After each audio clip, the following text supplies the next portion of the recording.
C'est l'heure de la séquence avec Christian Buchel, président de l'UFE, l'Union française de l'électricité. C'est l'heure de la séquence Parole d'expert.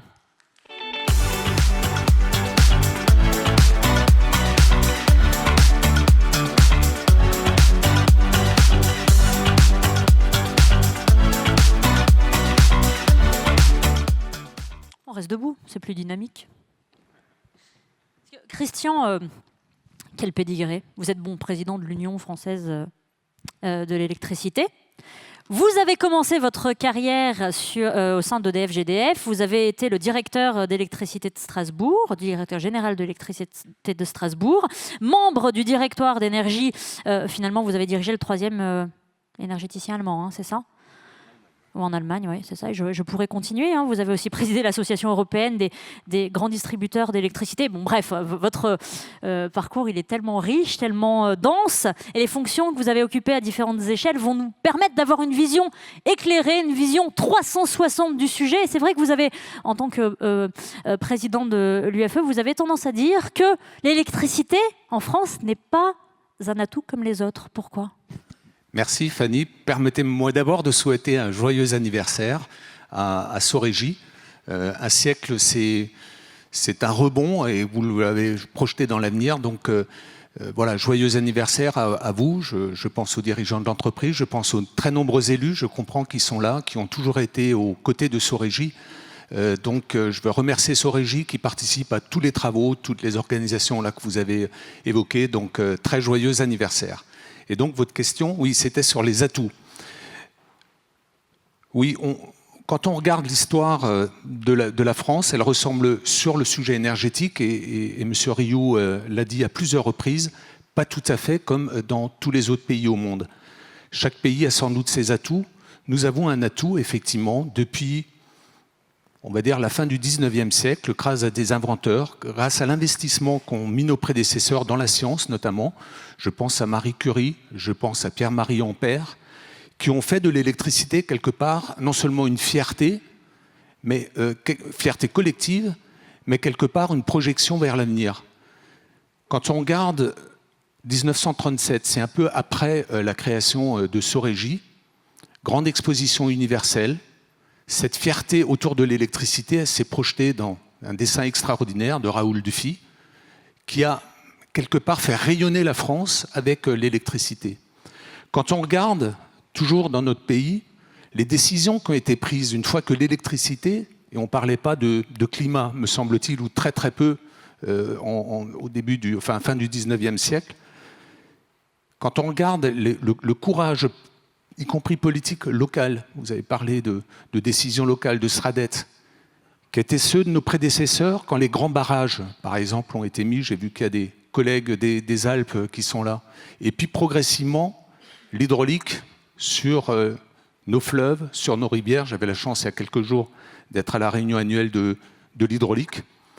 Quand on voit ensuite, je crois Frédéric, tu l'as évoqué, quand on voit l'électrification rurale, après la guerre, un peu avant la guerre et surtout après la Deuxième Guerre, ça a été un choix politique majeur qui s'est d'abord appuyé sur les collectivités locales en disant c'est eux les propriétaires et qui ont fait un choix que peu de pays ont fait, qui ont dit ici à Poitiers, le scénario de Laura et Thomas n'existait pas et n'existe toujours pas dans notre pays. Il n'y a pas un scénario où les réseaux, vu des clients, coûtent X à tel endroit et Y à tel endroit, dans la ville, dans la campagne. Deuxième, on va dire, caractéristique de nos atouts. Ensuite, le programme nucléaire. Le choc pétrolier, 70, quand on repense à ça, nous avons connu des chocs en 2022, nous avons connu le drame de l'invasion de l'Ukraine. Je ne sais pas ce qui va se passer dans le golfe d'Oman, mais en tout cas, en 1970, le choc pétrolier a fait qu'il y a eu une décision, Pierre Messmer et quelques autres, majeure dans notre pays, qui dit nous allons construire un grand programme nucléaire. Mais quel courage politique! Quel courage politique! On parle de planification, y compris à l'Assemblée nationale. Je salue les parlementaires présents. Quel courage politique! Et puis, je suis de ceux qui disent que, effectivement, l'atout de combiner, y compris dans votre territoire, de combiner les ENR qui se développent massivement, qui se combinent, on viendra peut-être sur les territoires, avec d'autres énergies décarbonées, se combine avec le nucléaire. Vous avez Civaux, si je prends la Grande Aquitaine, vous avez Blayais. Et je suis de ceux qui disent que le temps doit vraiment être évolu d'opposer l'électricité selon sa technologie. Que ce soit en France d'ailleurs, au niveau européen peut-être, on en dira un mot. Voilà donc l'histoire plus les décisions ont conduit qu'on a aujourd'hui un atout effectivement majeur, on a une électricité décarbonée, quasiment 100%. Elle est disponible partout sur le territoire et elle est à un prix compétitif et donc nous sommes souverains si nous passons de la production à la consommation. Peut-être on va en passer. Oui, et j'aurais dû rajouter à votre CV historien finalement. On va regarder avec vous encore un petit peu l'histoire justement pour comprendre le retard actuel, Christian.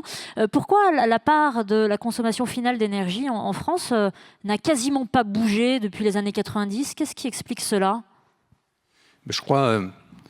Je reviens à vous, M. Rioux, vous avez tout dit, parce que vous avez cité des chiffres en plus qui sont, on va dire, vrais sur votre région, mais qui sont les mêmes sur les autres régions.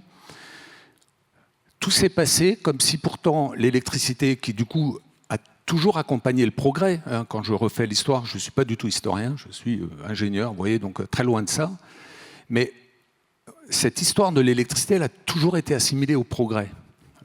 Je parlais d'exposition universelle, mais on pourrait parler de la science médicale, on pourrait parler de tout un tas de sujets. Électricité, progrès. Progrès climatique aussi. Hein. Progrès climatique dans un pays décarboné. Mais tout s'est passé comme si après, effectivement, la construction du parc nucléaire, on est dans les années 70, on a, pour le bien et des fois pour le moins bien, passé l'électron dans le chauffage. Et on est monté dans les années 90, nous étions à peu près à 20% d'électricité dans la consommation finale d'énergie en France, 20%. On se retrouve fin 2024, je n'ai pas les chiffres de ce matin, fin 2024, on se retrouve à 27% d'électricité dans la consommation finale de notre pays, 27%. Donc, dans les années 80. Vous êtes en train de nous dire qu'en 35 ans, on a gagné un pouillème, quoi. Enfin, en 34 ans, ouais. On a gagné 7 points. Ouais. Et alors, c'est là qu'est vraiment un paradoxe, c'est que je dis des fois, il faut sonner la révolte, parce qu'on a gagné 7 points en 34 ans, ouais. Alors qu'on a une énergie disponible, on le voit bien avec les prix négatifs en ce moment, on a une énergie décarbonée et une énergie, je parle de l'électricité, qui est souveraine.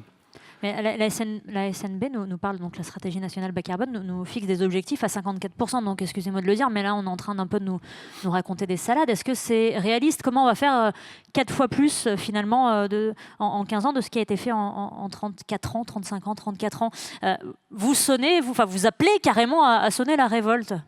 Ben, je pense qu'effectivement, alors si on veut ni le scénario, je crois que Laura était de ce côté et Thomas de l'autre, si on veut ni un scénario ni l'autre, là, effectivement, parce que le 54%, qui est effectivement un chiffre à la fois vrai sur le plan français, hein, c'est la cible de la part d'électricité dans la consommation finale, si on veut l'atteindre, que ce soit en France ou en Europe, effectivement, il faudrait faire, vous venez de le dire, il faut faire à peu près 3 fois plus en 3 fois moins de temps, quoi, hein. Donc l'enjeu est énorme.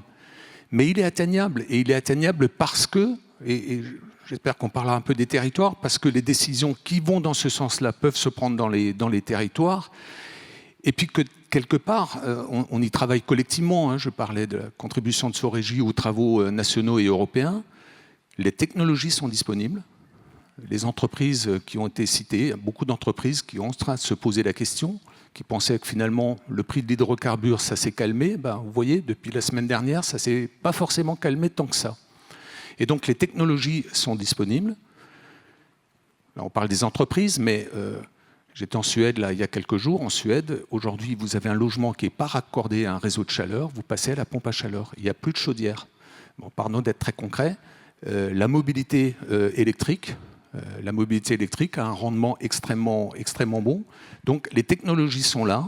C'est une question de volonté politique. Et peut-être juste dire ça. De courage politique, de constance. De courage. Et puis, Oui, de courage et de constance. Les politiques publiques, et c'est très bien l'histoire, il ne faut pas regarder derrière soi comme l'a fait Sorégie en début, il faut regarder devant soi. Les politiques publiques des 2 dernières décennies, voire des 3 dernières décennies, étaient en matière d'électricité et d'énergie très largement, je parle des politiques nationales, très largement orientées sur l'amont. Comment je produis l'électricité? Je fais du nucléaire, j'arrête le nucléaire, je fais du nucléaire, j'arrête le nucléaire, je fais du nucléaire. Je fais combien d'ENR sur les toits, sur les maisons, sur les prairies, combien d'éoliens offshore, etc. Donc tout ça, il faut le faire et l'UFE soutient. Mais on dit maintenant qu'il faut créer un pont avec des politiques publiques sur comment baisser effectivement la part de fossiles. Les chiffres qui ont été donnés pour l'Aquitaine, moi je le dis souvent autrement. Tous les jours, et là je ne parle pas d'évolution de prix, pas impossible avec le drame qui est en train de se passer au Moyen-Orient, c'est tous les jours, c'est 180 millions d'euros d'importation dans le pays. Tous les jours. C'est-à-dire, là, je ne sais pas quelle heure il est, mais on doit être à 140 millions depuis 0 heure ce matin. Et donc, si on veut changer ça, effectivement, il faut des politiques publiques sur l'aval, sans le chauffage, dans le froid. On aura de plus en plus besoin de froid, parce que je ne sais pas lequel des deux, mais c'est quand même bien que tout le monde puisse avoir accès au froid, à un moment quand il fera très très chaud. Donc le chaud, le froid, dans la mobilité, dans l'industrie, il faut des politiques publiques constantes. Il ne faut pas commencer ma prime rénov' et puis l'arrêter 2 ans après. Il ne faut pas commencer le leasing automobile et l'arrêter après. Donc des politiques publiques, effectivement, qui poussent à décarboner notre économie, notre société. Christian Buchel, vous vouliez parler des territoires. Ils sont aujourd'hui au cœur de nos discussions. Quel rôle les territoires ont-ils à jouer justement dans cet effort de décarbonation ? Merci aux dessinateurs. On vous a bien représenté. Merci aux dessinateurs, parce qu'on rajeunit toujours sur un dessin, c'est très gentil à vous. Faire semblant. Voilà. Vous êtes mieux rasé sur le dessin. Pardon. Merci beaucoup. C'est paroles de Fanny, là, par contre. Sur les territoires, je pense qu'il y a un premier sujet, c'est que le territoire connecte les énergies décarbonées. Et ça a été dit, je connais plus assez, j'ai eu la chance d'être dans ce territoire un moment, mais quelles sont vos sources d'énergie décarbonée dans vos territoires? Je pense au biogaz. C'est 26%. Je pense à la biomasse, je pense à l'hydraulique, je pense dans certains territoires à la géothermie, dont on parle peut-être moins au quotidien. Donc les territoires sont d'abord, grâce à la politique publique Madame la maire est avec nous au niveau des villes, au niveau du département, de la région, à travers des schémas de planification. Comment je connecte les énergies décarbonées. Donc ça, c'est un premier rôle qui, à mon sens, est majeur pour le territoire. Le deuxième rôle du territoire, tel que je le vois, c'est effectivement comment, j'allais dire presque sociétalement, on emmène nos concitoyens, les habitants, dans une dynamique positive, parce qu'on ne transforme pas, je pense, le monde dans lequel nous sommes par la peur, par l'angoisse, effectivement, d'avoir un rythme cardiaque qui soit mesuré à la seconde près et qui soit disponible sur tous les écrans. Mais le territoire est celui qui permet de donner, on va dire, une vision commune, un projet commun qui permette de sortir des énergies fossiles avec, et ça c'est le rôle du territoire à mon sens aussi, une capacité d'interpellation, a été évoqué le raccordement par exemple, le collègue qui parlait effectivement de data center ou des besoins d'électricité, avec une responsabilité d'interpellation aussi des politiques publiques nationales pour avancer dans un sens qui soit commun. En 1 minute, on va ouvrir la focale avec vous, Christian, pour savoir quelles sont les règles du jeu dont nous avons besoin pour accélérer la transition énergétique et notamment à l'échelle européenne, dans un contexte, on le sait, de backlash et où le marché du carbone est quand même vachement contesté. Oui, alors l'Europe est je pense, doit être une fierté, doit redevenir peut-être un projet. Je dis souvent, d'abord, on en a peu parlé. Et quand on en a parlé en France, ça a été sous l'angle technique. Quand l'Ukraine, après l'invasion, a décidé, avec beaucoup d'acteurs et d'ingénieurs européens, je parle du transport, des réseaux de transport, de se connecter au réseau européen, ça a été quelque chose de plus fort qu'une connexion technique et électrique. Quand plus récemment encore, là je crois qu'on n'en a pas du tout parlé, ou très peu dans la presse, c'est les pays baltes, Lettonie, Estonie, se sont connectés début d'année, cette année. Il n'y a pas longtemps. Hein. Il n'y a pas longtemps, ont décidé de se connecter au réseau européen. Ça n'a pas été si facile, hein, parce qu'historiquement... Et donc, on a un modèle qui est interconnecté, ce qui n'est pas du tout le cas de d'autres pays au monde. Je pense notamment aux États-Unis. On a un réseau interconnecté et donc on crée effectivement un modèle qui doit aller vers la décarbonation. Certains pays doivent aller encore très loin. Nous travaillons beaucoup avec nos amis polonais qui effectivement ne veulent pas de gaz et vous comprendrez quand on est voisin de la Russie, mais qui sont aujourd'hui encore quasiment full charbon. Eh bien, comment est-ce que collectivement, dans un réseau interconnecté, on décarbone? Et c'est ça notre responsabilité. Et notre force aussi. Nous sommes tous interconnectés sur cette plaque européenne, c'est ce que je retiens. Merci, merci de nous avoir éclairé de votre expertise et de votre expérience, Christian. Merci à vous, Fanny, et encore bravo à Sorégie.